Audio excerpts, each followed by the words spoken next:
When I was starting out as a sports card investor, I made some big mistakes.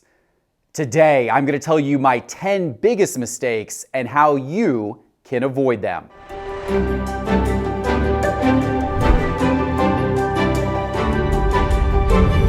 Hello, sports card investors, and welcome to Sports Card Investor University.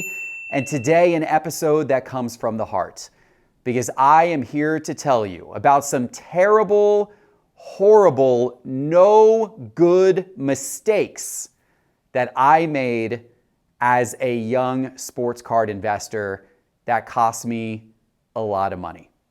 And the reason why I'm telling you about these things today is I want you to be able to avoid these mistakes. I do not want you to run into these same pitfalls as you are investing in sports cards. So I'm going to give you my top 10 mistakes that I made so that you can learn and be an even better sports card investor. This episode is brought to you by eBay. eBay is here for the card collectors with the trick for every trade, like advanced tools for price checking with Price Guide Beta within the eBay app and up to 50% faster listing with Image Scan. Learn how collecting just got smarter at ebay.com/trading hub. Guys, I've got to interrupt real quick to let you know that next week is the biggest giveaway in the history of the sports card hobby.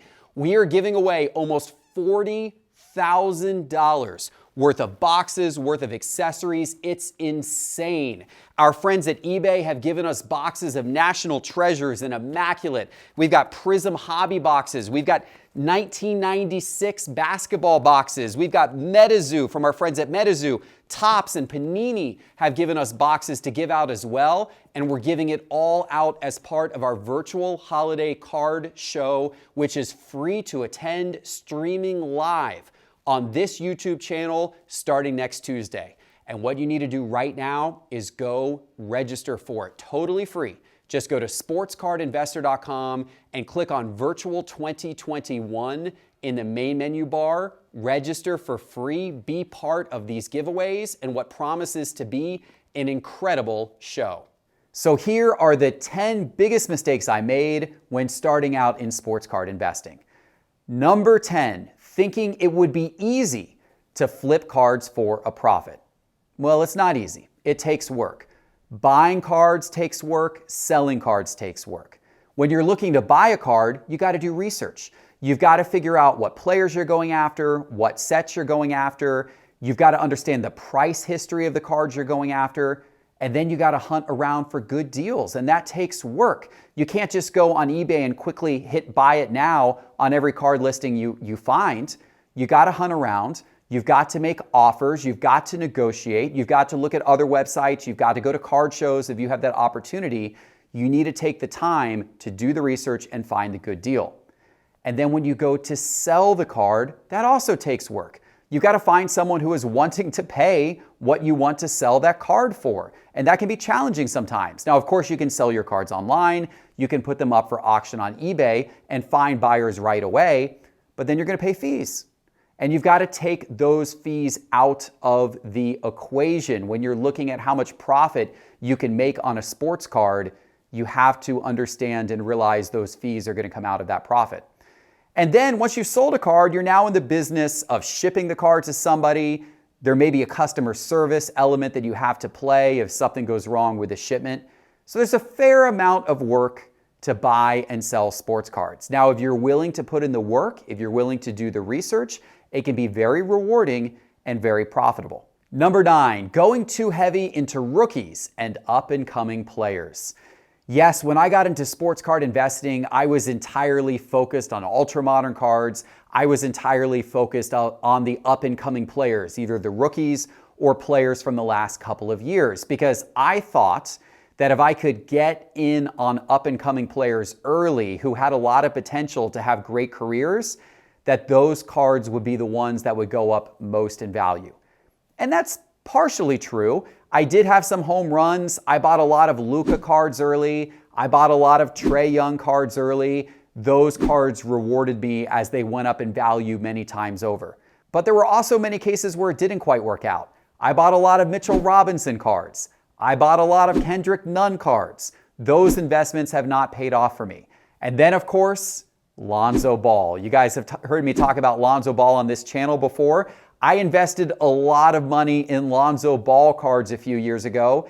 That one's been okay. We'll see. I'm not giving up on Lonzo Ball. We'll see where he goes. His cards have gone up some, but in retrospect, I wish I had taken some of that money that I put into Lonzo Ball and Mitchell Robinson and Kendrick Nunn and put it into players like Michael Jordan and Kobe Bryant and LeBron James instead. You can almost never go wrong buying the GOATs. You can almost never go wrong buying the iconic players. Now, there is one exception to that. If you're buying those GOATs or those iconic players during a time when the market is red hot and the prices are jumping up and up and up every single day, as we saw earlier this year, then you've got to be wary because you might be buying into too hot of a market. But in general, buying the GOATs, buying the Hall of Famers, holding those cards for the long run, in general pays off. I wish I had put more money there and less money in Lonzo Ball. Number 8, buying singles from new products right away. This is a horrible idea.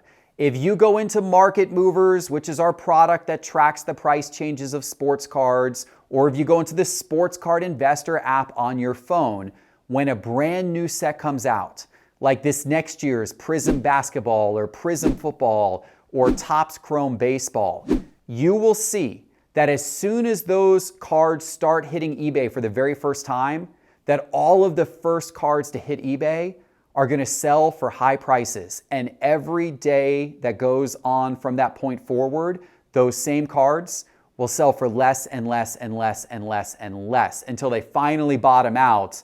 Typically, that happens a couple of weeks after the new product releases. So you should never go chasing a card the first time it hits eBay right after that set hit the market for the first time. That is, unless you're a collector.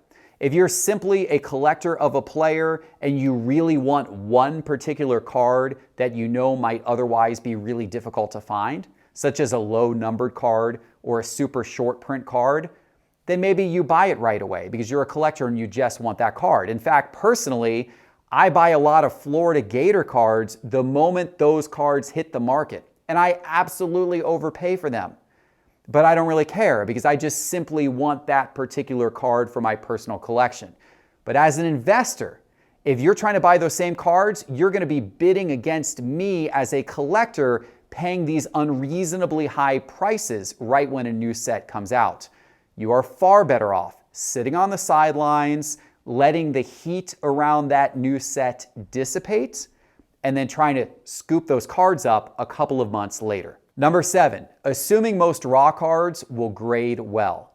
No, not every card you pull brand new out of a pack is worthy of getting a PSA 10 or a BGS 9.5 or better. In fact, a lot of them won't. When I was a new sports card investor, I assumed that if I took a card out of a pack and very carefully put it into a top loader, I could send that card off for grading, and I was almost assured that card would get a perfect grade because it came perfectly out of the pack and I handled it with care. But the truth of the matter is, a lot of grading is affected by defects in how the cards are printed to begin with. Many cards come out of packs with issues. Many cards come out of packs off-centered, where the center image on the card is to the left or to the right or above or below where it is supposed to be. And right away, that's going to knock the grade of a card down. Or it can come out of a pack with surface issues, where there's print lines on the surface or scratches, and that's just how it came from the manufacturer. So no, not every card coming out of a pack is going to be worthy of even being graded. It may actually end up with a pretty low grade if you were to submit it. And likewise, if you're buying raw cards online, you've got to be super careful about this. I made a big mistake in my early days where I bought a big lot of raw cards, assuming all of those cards were going to grade well. And when I was figuring out what to pay for that lot, I said, oh, well, the pictures of those cards look nice. They look like they're in good condition. I'm going to send them off for grading, and here's what these cards will be worth to me. if they grade PSA 9s or PSA 10s. Well, when the lot showed up, a lot of the cards had issues. They had surface scratches that I couldn't even see in the photos online, or they had dinged edges, which didn't show up great in the photos, but were very obvious when I was sitting there looking at the card. This is often the case when you buy raw cards online, because sometimes the person who is selling those cards, they will have already evaluated them. And if the card was worthy of being graded, they might have sent it off for grading themselves already. The fact that they are selling that card to you raw may mean, not always, but may mean they evaluated it for grading and determined that it wouldn't get a good grade. So now they're just selling it to you raw. So definitely do not make the mistake of assuming raw cards, either ones you buy online or even ones you pull out of a pack or out of a break, are going to grade anywhere near gem mint condition. Number 6, not understanding the exponential multiple that star players get in the sports card hobby. So when I first started investing in sports cards, I was thinking too much like fantasy sports. I was looking for players who were good values. Players who, let's say in a fantasy sports draft, you might get like in a mid-round, but you think they're gonna have a really good year this year. Those were the types of cards I was looking for. So I was trying to find value cards that I thought could go up.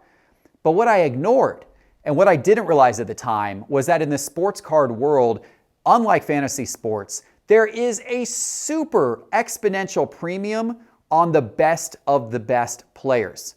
There was a point in time, for example, and it actually may still be true today, where Luka Doncic's rookie cards were more valuable than all of the other cards from that entire year of Prism basketball combined. You could literally buy a Luka card, or you could have bought all of the other cards, and you would have been paying around the same point in price.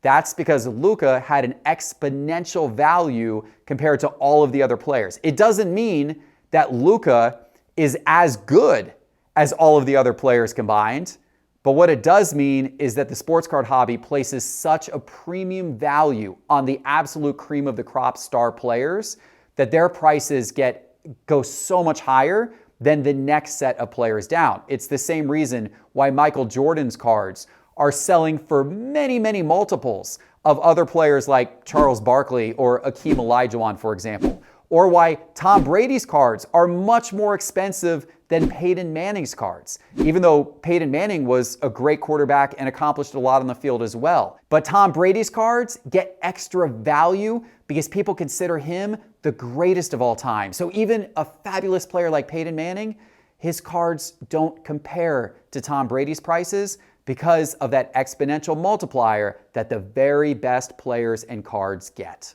Number 5, not keeping good records of my collection. Being a good investor in any field means keeping good records. You have to understand what you've bought and what you've paid for it so that you can understand the price movement of that over time. It's just like any other type of business. If you're going into business, you've got to keep good records. You've got to understand your numbers. That is one of the fundamental things in business, and that's one of the fundamental things in sports card investing.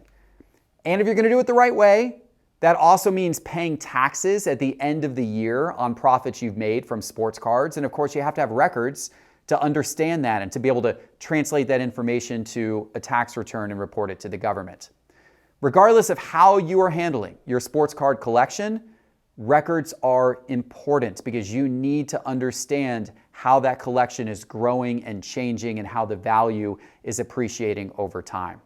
I was very frustrated in the early days when I was starting off as a sports card investor. I was doing this through spreadsheets. It was kind of cumbersome, and it was especially cumbersome to update the prices of what all the cards were worth at various points in time. And that was part of the impetus for creating Market Movers. Market Movers is our product here at Sports Card Investor, both an app and a website that allows you to track your entire collection. You put your cards into Market Movers, and it will update the current market value of those cards every single day. When you go to sell a card, you can move it into a different sold section within Market Movers, so we'll track everything you've sold and the profit you've made over time, which also helps with tax reporting at the end of the year. So we built Market Movers to solve this problem, but no matter how you're going to keep records, the important thing is to keep them.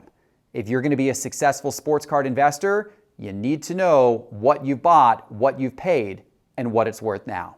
Number 4, chasing an overly hot market. Yeah, FOMO, fear of missing out, FOMO will get you in the sports card hobby. Do not fall into FOMO. I have seen many instances of the market have these crazy hot runs, whether it's the market overall or for a particular type of card. Remember Topps Project 2020 last year, for example? The market goes crazy and this one particular card or the market overall has this crazy spike. And oftentimes when you see a spike, it is followed by a sharp decline on the other side. And this has occurred a lot in the sports card market. How you can get burnt and how I've gotten burnt in the past is by chasing the craze, by having FOMO, by buying into a market or a type of card that is simply too hot. And I even made this mistake earlier this year. Back in January and February of this year, Michael Jordan's cards were going absolutely bananas. And I had some nice Michael Jordan cards in my portfolio, but with how quickly those cards were accelerating in value, I decided I didn't have enough. And I decided, you know what? I'm gonna pick up a few more Jordan cards right now. Well, right now was at the height of the Michael Jordan market. It was when FOMO was kicking in and people were rushing to get whatever Jordan card they could get their hands on. And I fell into that. I bought a few. And now the market on Michael Jordan's cards is well down from where it was back at the beginning of this year. Now, Michael Jordan, still, in my opinion, a wonderful long-term investment. And I'm not rushing to panic sell those cards. I'm going to hold on to them. And I do think that eventually they're going to be worth more than what I paid for them even in the height of the market earlier this year.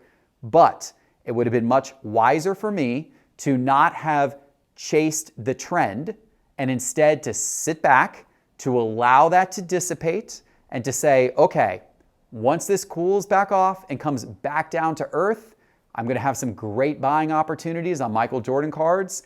That would have been the proper time to buy. Number 3, thinking player performance dictates card prices. Well, player performance does have an impact on card prices, but there's a lot else that has an impact as well. And when I was starting off as a sports card investor, I assumed that if I bought the cards of a player who then went out and had a good season, that those players' cards were all automatically going to go up. That's not necessarily the case. A lot else goes into it. First of all, hype. Hype is oftentimes more important than the performance of the player itself.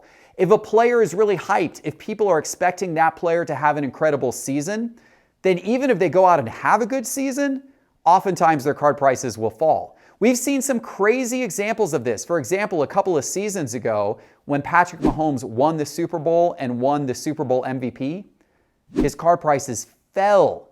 They fell after he won the Super Bowl and the Super Bowl MVP. Well, why did that happen? Because there was so much hype around him being in the Super Bowl to begin with, that so many people were buying his cards leading up to the Super Bowl, that once the event actually happened, even though he won and he won the MVP, his card prices still came down because the news wasn't as attractive as the hype was leading up to the news. Last season in football, Lamar Jackson, similar story. He had just come off of an MVP year. His cards last season got crushed. His cards were down 60%, 70% or more. Lamar Jackson had a pretty decent season last year. He wasn't the MVP, but he had a pretty decent season. But the hype suggested and the expectations suggested that Lamar Jackson should go on to win the Super Bowl. So anything short of him winning the Super Bowl didn't meet the pre-built-in expectations of his card prices and meant that his card prices fell a lot despite pretty good performance on the field. Other factors come into play as well, like the likability of a player. You can have a player who performs awesome on the court, but if he's not likable, his cards are going to struggle. We've seen that some with guys like James Harden or guys like Kawhi Leonard, for example. And then, of course, there's other factors like the desirability of a set or a card brand and the population count of a card. Just because a player is performing really well, his cards from a less desirable set of which there are many, many out there on the market because it's got a high population, those cards may not increase, even though some of the other players' cards might be increasing.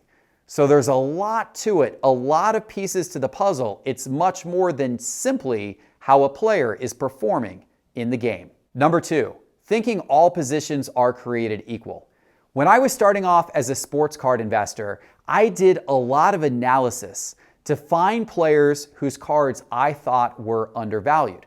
And what I did is I compared players' card prices to some of their key statistics, like wins above replacement. And this led me to finding some players that statistically were really, really good. But from a price standpoint, their prices were really, really low, which then led me to buy their cards of players like, for example, Rudy Gobert. Yes, Rudy Gobert, the center for the Utah Jazz, he is an all-world player when you look at his defensive statistics. One of the greatest defensive stars in the game today, if not ever. But his cards, they have never been popular in the sports card hobby, and they continue not to be worth very much. It's because the sports card hobby, sports card collectors, they want to collect the cards generally of players who score. And that's true across all sports. It's especially true in basketball. Defensive stars get no love in basketball card investing. It's the players like Steph Curry who can shoot three-pointers from half court and score 40 or 50 points a game. Those are the guys whose cards are often the most sought after. In baseball, it's often the same story. Power hitters, home run hitters, their cards are often worth the most. Players who can hit the ball out of the park, they're more exciting to sports card collectors than, let's say, a really good defensive player who hits for a good average. Or even a pitcher. Pitchers generally don't get a lot of love in the hobby because they're not out there every night and they're not hitting those highlight-worthy home runs. And in football, your quarterbacks are dominant when it comes to the sports card hobby. Occasionally, there will be a wide receiver or a running back who gets a little bit of love, but for the most part, football card collecting is a quarterback's game. Not all positions are created equal. Your stars at the key positions, especially your big offensive stars, those are the ones whose values are likely to go up the most. Number 1, not checking price history before buying. This is a critical mistake to make as a sports card investor, and it's one that I made early on when I was starting off investing. I would go to a card show and assume that the prices the dealer had cards listed at were fair. Or I would go to eBay and assume that cards listed at a buy it now were a fair price. And that's often not the case. You have to understand the price history of a card before you bid on it or before you make an offer to buy it. And negotiation is a big, big part of the game in the sports card investing world. You have to negotiate. It's expected for you to negotiate with most card deals that you are encountering. And negotiating doesn't have to be scary. As long as you understand the price history of a card, you can come in and you can negotiate fairly based on that information. People expect this. Recent sales are known as comps, and people will always look at comps to understand what they think a card is worth today. The good news is there's some great tools out there for you to be able to do this with. Here at Sports Card Investor, we've created the Sports Card Investor app. That is a free app you can download on your phone, and it gives you 30 days of recent sales history or comps on hundreds of thousands of sports cards. So go download that, the Sports Card Investor app in your app store.